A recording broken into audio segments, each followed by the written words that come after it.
Amazing Race Specialist Kyle and McKenna are back, and we are ready to get into this episode of The Amazing Race. We are so excited to talk about it. It was a self-driving leg, which is always so much fun, and really, brings you back to old school days of the race. And we see strong teams struggle in this episode, and double U-turn. Like, was a great episode of the race.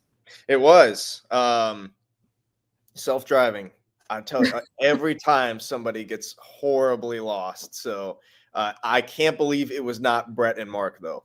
I have to say, they were so good at the navigation. Yeah. Shocking. Yeah. So Jack and Carson left at 12:34, and Nick and Mike left at 1:37. So it was only an hour difference. And between Jack and Carson and Han and Holden, it was like 45 minutes.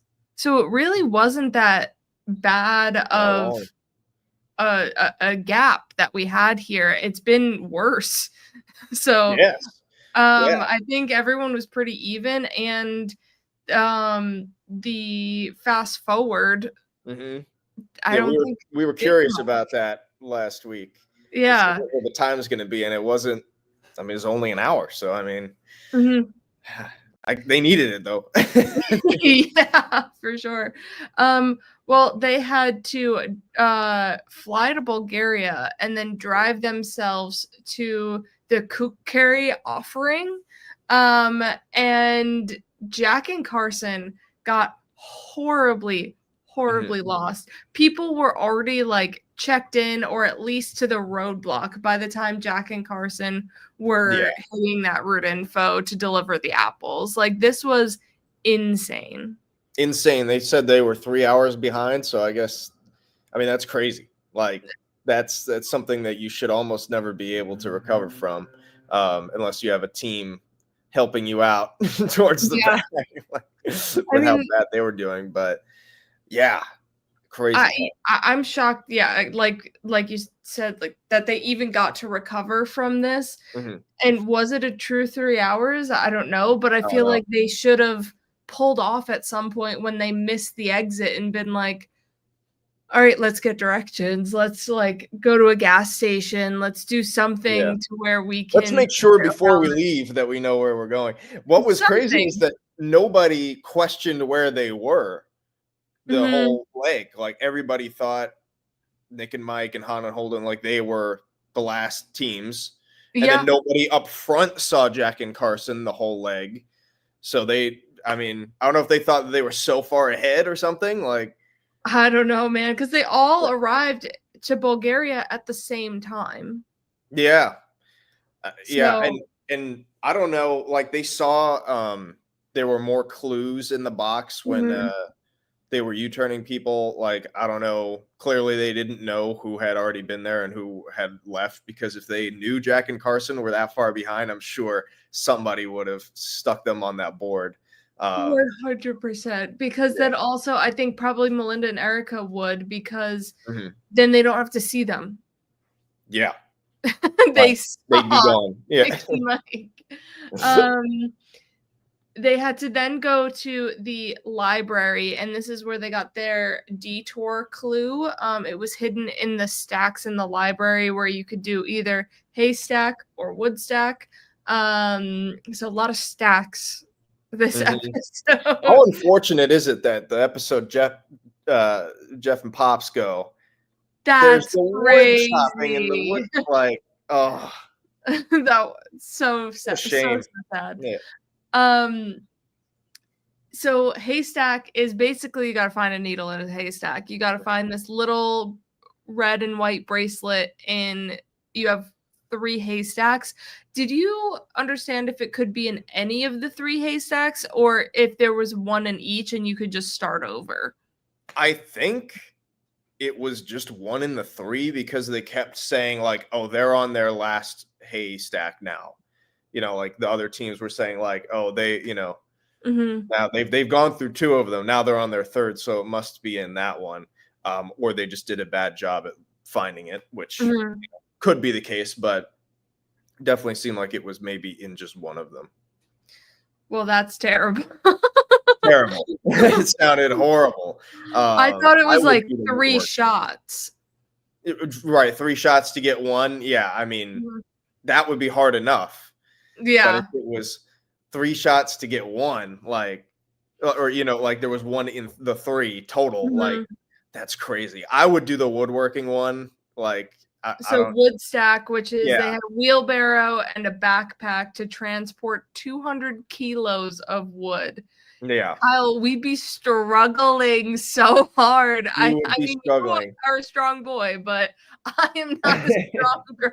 I'm used to doing the wheelbarrow. Like I've transferred like 200 pounds worth of stuff in wheelbarrows before, but having the backpack would be tough. Like, I mean, it would take us a while, but like, I mean, I think I could do the backpack 100 times better than the wheelbarrow. So maybe we just got to really load your wheelbarrow. But that's over 400 pounds worth of stuff, like.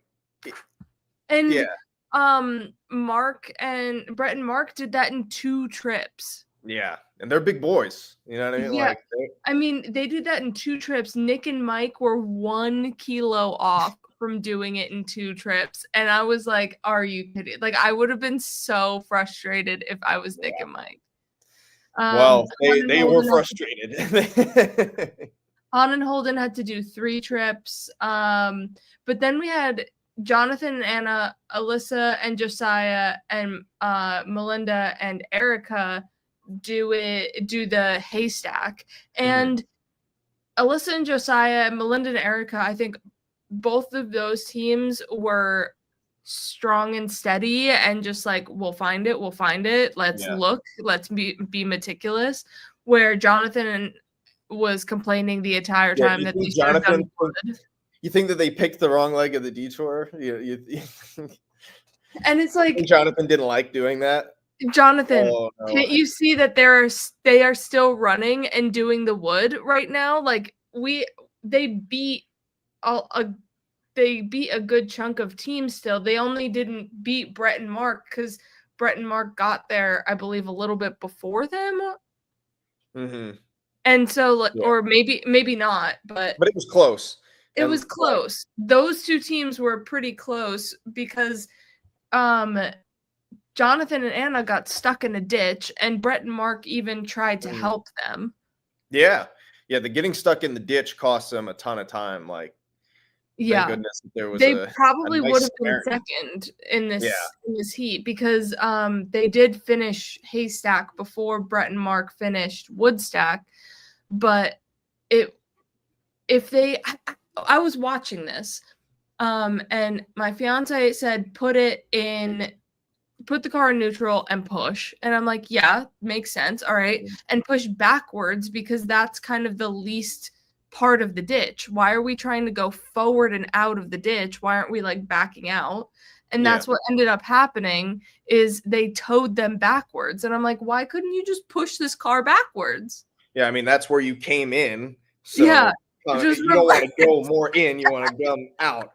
So, I mean, they were using tree branches out there, right? They had like they had the locals all helping them trying to get out, and the locals are what brought them a tow strap and a car to tow them out.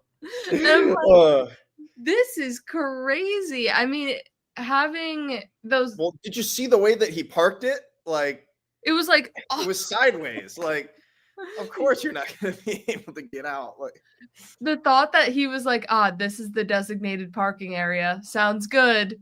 Yep. Oh my gosh. Did he ever apologize for parking it that way, or like, No. Say that he did? No. He also I feel like didn't apologize for being annoying during the detour. Well, we know that. We know that. Yeah. we know he's not going to apologize for that. But he said, like, how do we let 2 teams pass us? Well, I can tell you a reason. I think parking that car, man. I think that was on you. But. And also, like, when you're so frustrated, especially with this detour, you'll miss that bracelet. Like, Anna was in it and like combing through the hay, and Jonathan was just like I don't want the to way that be he was doing it, here. like, dude, you're gonna miss it. Like, if you thank goodness that he didn't accidentally fling it someplace else because he wasn't even hardly trying. He was just Mhm. complaining a lot, and that was about it. Yeah. So Jonathan and Anna, Alyssa and Josiah, and Brett and Mark all decided not to U-turn anybody. And then we get up to the U-turn board, and Erica and Melinda think the only team behind them is Nick and Mike and Han and Holden. Or no, they think Han and Holden beat them to the U-turn board, I That's think. right. They think that Nick and Mike are the only ones there. Little do they So know there's actually 2 other teams yeah. behind them. Um, so they want to U-turn Nick and Mike to make sure they stay in the game because they can't beat them in a foot race to the pit stop. So they slap up Nick and Mike, and Melinda is actually the one pushing for that. Yeah. She was getting a And little cutthroat. Erica was like, "Do we do it?" Like almost cold feet of, "We said we were going to do this." And they U-turned Nick and Mike with them 2 steps Yeah. behind. And so their only shot was Han and Holden because they knew they were definitely behind them. I mean, I think everybody in this situation made the right decision, though. Like, Yeah. I know Melinda and Erica, they had no idea who was behind them, but they knew for sure one team was behind them. Yeah, And if for you think sure. that, you don't know what the roadblock is going to be, right? Like, it could be Mhm. something physical again, and then you get passed up, or, they outrun you. So, I mean, they shouldn't feel bad about what they did. I think that they made the right decision with the information they had. And Yep. then Mike and Nick, same thing. They knew a team was behind them. They just couldn't beat them. And they regressed so much with their, all right, we're just going to take this calm, cool, and collected with the pastries. Oh yeah, They that just was out the window. decided not to do that this episode. They were just like, forget about it. All right. We're just going to toss this hay. We're going to, be reckless. And I mean, this does bring back memories of Phil coming back into a hayfield and shutting down teams, being like, listen, you've been searching here for forever. Get out of here. They literally said, "We're just gonna stay here until Phil comes to get us." I think they kind of half gave up in this Yeah. spot. Like, they were just kind of waiting, going through the Once motions. Carson and Jack finished, they were like, well, there's literally no way we can win now. Like they were still kind of Yeah. trying when they saw Carson and Jack were there, but then once they left, it was like, well, kind of Yeah. what's the point? Because we really just don't know where this bracelet is. Yeah. And had they known that Carson and Jack were behind them the whole time, they may have Put some like had pep a in their little bit of a step. newfound. Yeah. They probably would have And had a little bit more, been more focused because they thought they were the last team. Okay. They kind of give up. Then they know they're not, right? Carson and Jack show up. So then they try a little bit, but it just wasn't enough. They weren't focused for long enough. Because Carson and Jack also switch the detour. They see what's going on and they're like, never mind. This is a more concrete way to finish this detour. Plus, they've already started. So if we're coming into this situation behind already, we should just do something that they're not doing. Right. That And, they already don't have a leg up. They come in, they see these 2 guys out there like the Walking Dead, just, frustrated and poking a stick around these, I'm sure I'd be like, they said we saw our future in Nick and Mike. So the other dudes more. We're gonna skedaddle. Yeah. So then we have to go to the farm to meet this 102-year-old grandmother who eats yogurt. I mean, I guess that's the key. I guess that's it, everybody. Just eat some yogurt. Bulgarian goat yogurt is the key to a long only and imagine what life. that tasted like, because I like some yogurt, but it can have a strong taste to it. And if it is authentic Bulgarian yogurt made by like a 102-year-old woman, I can only imagine how strong that taste must be. So the question is, who wants to fill her up? And I feel like you have been doing a good chunk of roadblocks, so I feel like it's me needing to eat this Bulgarian yogurt, and I'm not gonna Oh man, it's I'm fine milking the sheep. I can do the milking the sheep, but for me, like, I am a very particular also with my yogurts, and I do not like a plain yogurt. So yeah. now we're getting just straight up plain yogurt. Eek. Yeah. Didn't look great, but I'm sure it's very good for you, clearly. So I guess Yeah, I mean, we'll just 102-year-old lady. yeah, which was so crazy because like Melinda is like the oldest woman here, like by a lot. She's Mhm. 66. This woman is like almost double her age. Not almost, but like, almost 50 or 40 years. Like that's Mhm. an entire lifetime. Like it's, This it is crazy. lady Like has if you put lived that her into life. perspective, you think that you're the old woman here, and then there's a woman who is almost 40 years older than you. Mhm. Like that's crazy.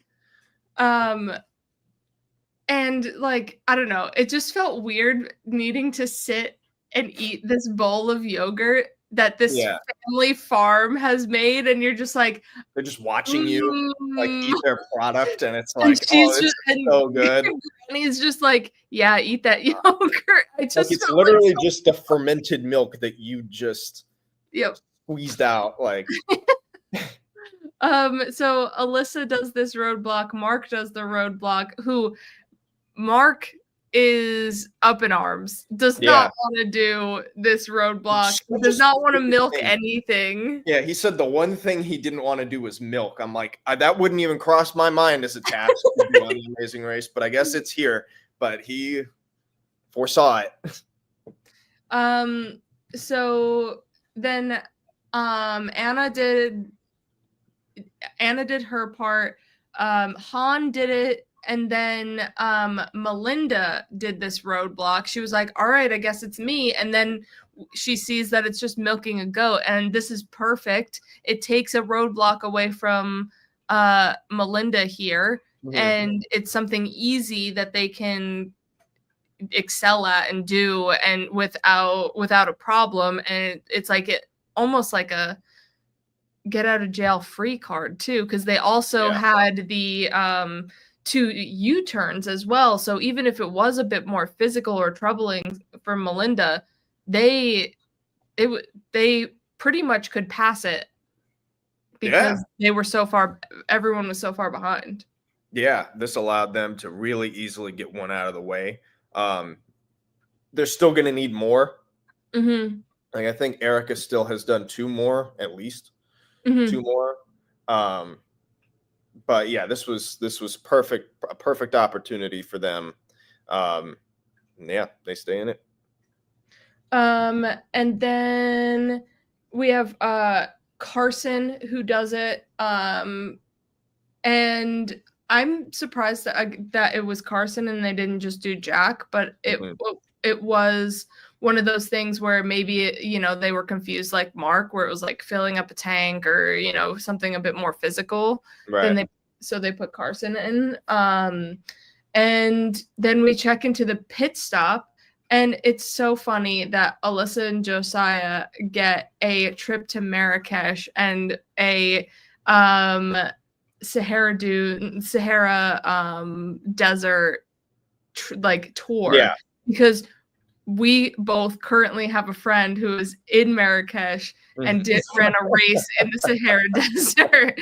So I was like, what a week for this to air. That's I know. crazy. That was really crazy. Another coincidence was when Coachella got shouted out, and this was Coachella weekend last weekend. So it's like, how did they know? They just Yeah, knew. right. Oh yeah, with the hairy guys. Yeah. So Brett and Mark came in second, Jonathan, Anna in third, Han and Holden, Melinda and Erica, Carson and Jack eked it out, and Nick and Mike. And inadvertently, like Melinda and Erica saved Carson and Jack. If they had known that Carson and Jack were behind, then they could have easily gotten out the strong team. No one would have had to U-turn anybody. And then it's just Carson and Jack, one of the strongest teams in the race, just going home. Yep.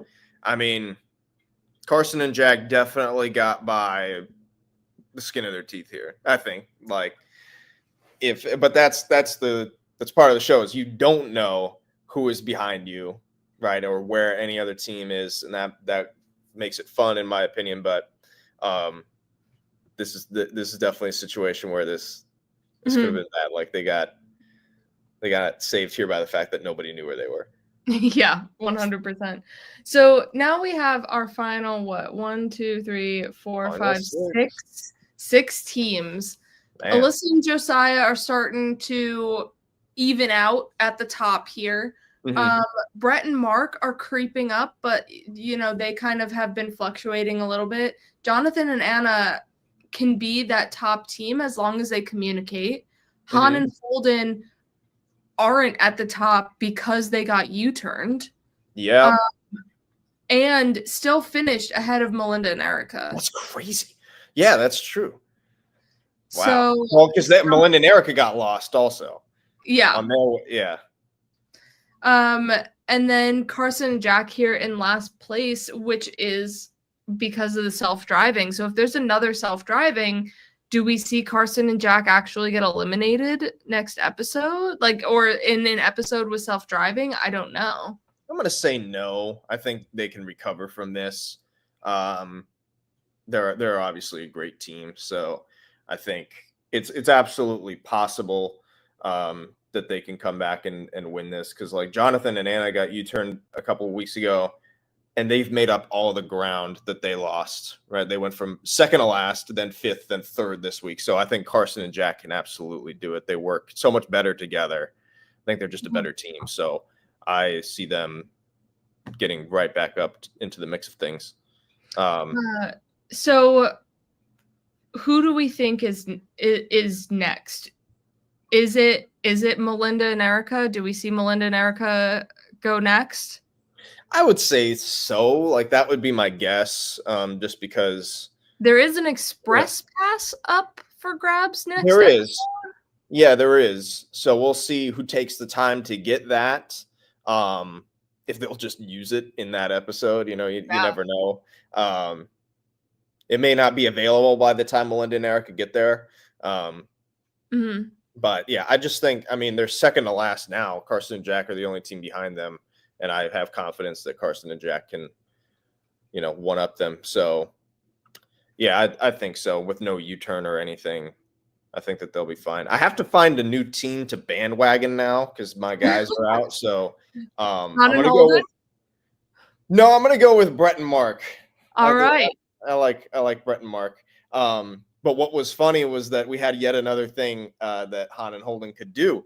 Holden is super good at tying the knots that they needed. He was like, "Oh, this is a sailor knot," or whatever. Yep. Han was like, "How do you know this?" And the maps and navigation from military school. Military, yeah. Good. We have a comment. I feel like Jonathan and Anna keep getting lucky that every time they finish at the back of the pack, there's immediately an equalizer the next leg. Well, we could certainly see another equalizer next time for sure, because we didn't have one in this episode, really. So I could easily see it coming back in the next episode to reset everything. Yeah, we'll see, especially with Carson and Jack being very much in the back of the pack. I can't wait to see them. Yeah, I can't wait to see the reactions of everybody up towards the top of the pack that had no idea, and they're like, they were behind us the whole time. And nobody U-turned them. Like nobody knew. Melinda and Erica are just gonna be like, gonna be like, at least the people that they U-turned are out, and Han and Holden got U-turned by the team that is out. Yeah. So here it is. Weren't they all on the same flight? But like when they show up and it's like you have to wait until dawn. Like it seems, it seems like they've been doing that every other leg. So I'm thinking that it's going to be in this next leg, or it's going to be like half of you leave at 5:30, the other half of you leave at 5:40. Like it seems like we're getting something like that every other leg. Alrighty. Well, I think that's it. Unless Kyle, you have anything else you'd like to say about this leg of the race? I don't think so. I think we covered it all. All right. Well, we'll still be in Bulgaria next episode, but doing some different Bulgarian things that don't relate to yogurt, I'm pretty sure. So we'll see you next week for another episode of The Amazing Race. Goodbye, everyone.